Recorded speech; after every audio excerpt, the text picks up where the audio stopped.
For the carbon cycle, your main focus is understanding the relationship between photosynthesis and respiration.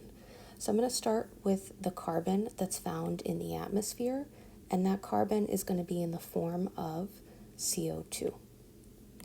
That particular carbon is now going to travel through photosynthesis to then become the carbon that you find in glucose, so C6H12O6. So this carbon right here is the same carbon present over here.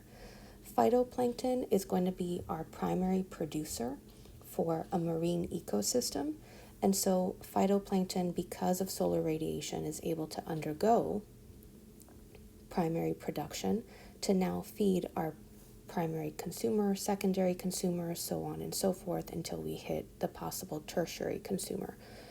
Through that entire process, you're traveling with the carbon as the carbon in C6H12O6 in your glucose. Regardless whether we're dealing with decomposition or just through the many levels of consumers in our trophic food web, that carbon is now going to return back into the atmosphere through the act of cellular respiration, where we're going to have this C6H12O6 carbon back into the carbon of CO2.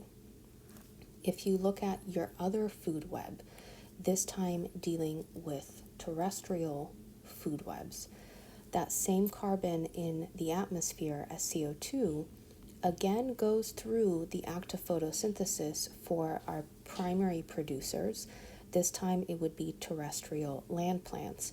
And so we still find that C6H12O6, these two carbons, in our primary producer product.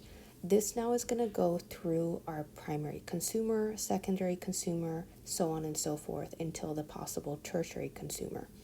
Again, all of these consumers are going to undergo cellular respiration, where now this carbon that was taken in is going to then go through cellular respiration back into the atmosphere as the carbon found in CO2.